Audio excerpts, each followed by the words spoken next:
Hello students, मैं सुरेश चौधरी। एक बार फिर आपका स्वागत है आपके अपने YouTube channel biology with Suresh Chaudhary पर।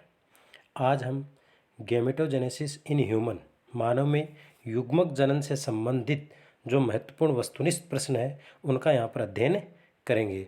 तो आइए चलिए अपन करते हैं शुरू अपने प्रश्न। पहला क्वेश्चन अपना है यहाँ पर, अंडाशय से परिपक्व अंडे को निकलने को कहते हैं। यानी अंडाशय से जो परिपक्व अंडाणु है उसके रिलीज होने की जो प्रक्रिया है वो क्या कहलाती है। पहला ऑप्शन है इम्प्लांटेशन, आरोपण। दूसरा ऑप्शन है निषेचन। तीसरा ऑप्शन है ओव्यूलेशन यानी अंडोत्सर्ग। और चौथा ऑप्शन है पार्चुरेशन यानी प्रसव। तो देखो, परिपक्व अंडाणु ग्राफियन पुट्टिकाओं को तोड़ करके जब रिलीज होता है, बाहर निकलता है, तो उस क्रिया को अपन कहते हैं ओव्यूलेशन, अंडोत्सर्ग की क्रिया। यानी परिपक्व ग्राफियन पुट्टिका को तोड़ करके अंडे का बाहर निकलना यानी अंडाशय में रिलीज होना क्या कहलाता है, ओव्यूलेशन या अंडोत्सर्ग कहलाता है। तो आप भी साथ साथ में अपने ऑप्शन अपनी तरफ से आप उनके ऑप्शन पहले तय करते जाइए ताकि आपका सही है गलत है, आपकी कितनी एक्यूरेसी है इस चैप्टर में वो आपको पता चल जाए। अगला क्वेश्चन अपन देखते हैं। सेकंड क्वेश्चन है, योनि में प्रविष्ट शुक्राणु कितने समय तक जीवित रह सकते हैं।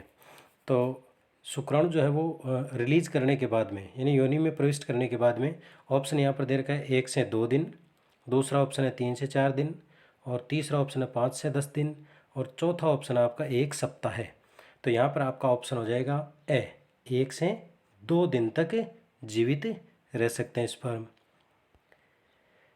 नेक्स्ट क्वेश्चन है अपना तीसरा, स्तनी शुक्राणु के अग्रपिंडक यानी एक्रोसोम को घेरने वाली झिल्ली का टूटना कहलाता है। यानी एक्रोसोम जो है, एक्रोसोम को कवर करने वाले जो मेम्ब्रेन है, शुक्राणु का जो शीर्ष भाग है, उस शीर्ष भाग का जो एंटीरियर पार्ट है, एक्रोसोम जिसको अपन बोलते हैं अग्रपिंडक, उसको घेरने वाली जो झिल्ली है उसके टूटने की क्रिया क्या कहलाती है।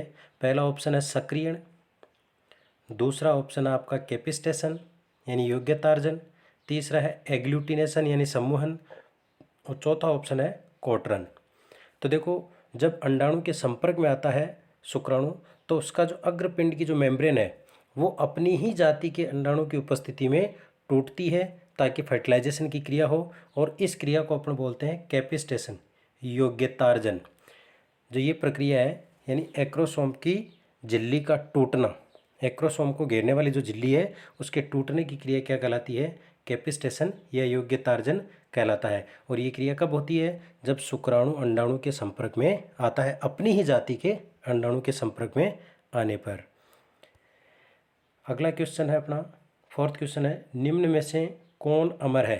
अमर का मतलब इमोर्टल यानी जिसकी प्राकृतिक रूप से मृत्यु नहीं हो रही है। पहला ऑप्शन है ग्लोमेरुलर कोशिका, दूसरा है जनन कोशिका, तीसरा ऑप्शन है पिट्यूटरी की कोशिका, और चौथा ऑप्शन है कायिक कोशिका। तो देखो, इसमें अपना ऑप्शन हो जाएगा बे, जनन कोशिका। जनन कोशिका की प्राकृतिक रूप से मृत्यु नहीं हो रही। वो अमर कैसे है, क्योंकि जनन कोशिका से युग्मक बनते हैं और युग्मकों से नई संतति का निर्माण होता है। यानी युग्मकों का जब संलयन की क्रिया होगी तो उससे युग्मनज बनेगा और युग्मनज से आपके भ्रूण का निर्माण होगा।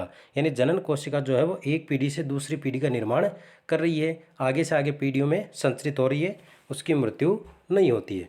तो इन कोशिकाओं में से जो आपकी अमर कोशिका है वो कौन सी है, जनन कोशिका, जर्म सेल। नेक्स्ट क्वेश्चन है आपका, स्पर्म के परिवर्धन की कौन सी प्रावस्था ओवम के परिवर्धन में भाग नहीं लेती। यानी शुक्राणु के परिवर्धन की कौन सी प्रावस्था जो अंडाणु के परिवर्धन में भाग नहीं लेती। पहला ऑप्शन है आपका ध्रुवकाय का निर्माण, दूसरा ऑप्शन है वृद्धि प्रावस्था, तीसरा है गुणन प्रावस्था, और चौथा है स्पर्मियोजेनेसिस। तो यहाँ पर जो आपकी स्पर्मियोजेनेसिस है यानी ध्रुवकाय का निर्माण भी होता है ओवम परिवर्धन में, वृद्धि प्रावस्था भी होती है, गुणन प्रावस्था भी होती है, लेकिन स्पर्मियोजेनेसिस की जो क्रिया है वो आपके स्पर्म के परिवर्धन में होती है, ओवम के परिवर्धन में नहीं होती। तो अपना यहाँ पर आंसर क्या हो जाएगा, द स्पर्मियोजेनेसिस।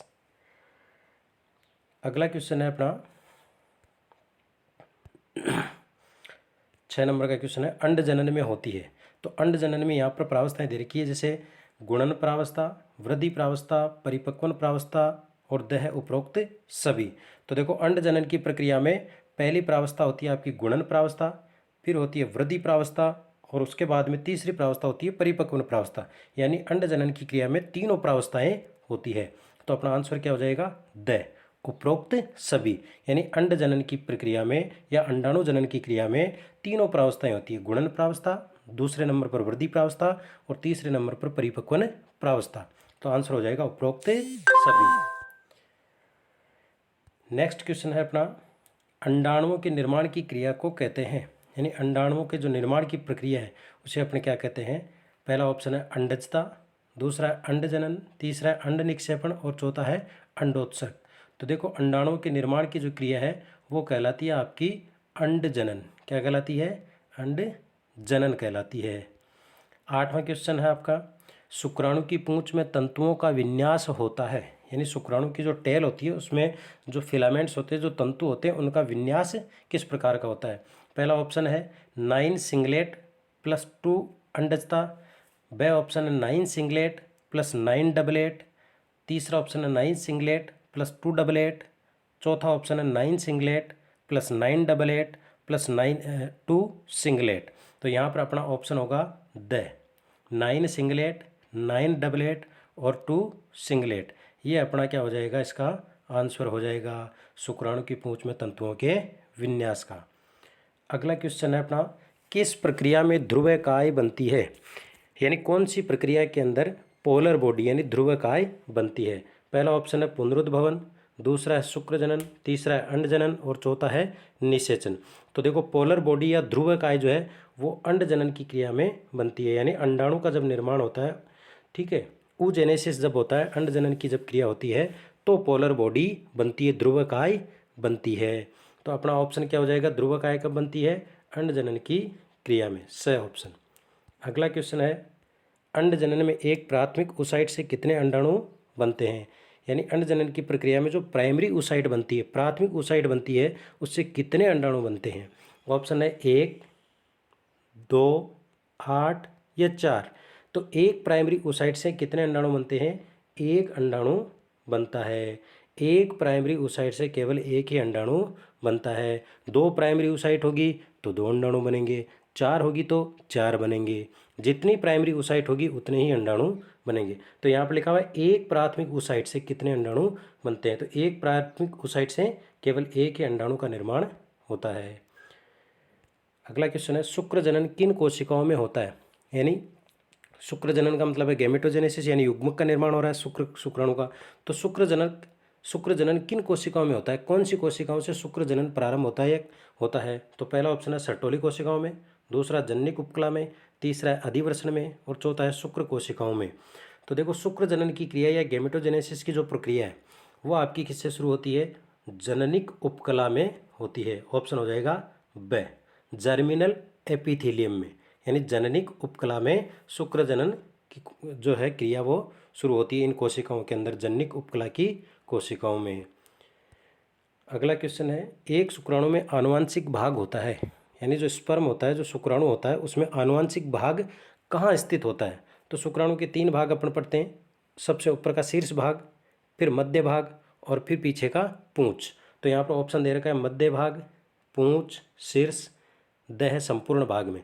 तो शुक्राणु में आनुवांशिक भाग जो है जेनेटिक मटेरियल वो आपके कौन से भाग में उपस्थित होता है, शीर्ष भाग में उपस्थित होता है, एंटीरियर पार्ट। कौन से भाग में, शीर्ष भाग में आनुवांशिक पदार्थ उपस्थित होता है।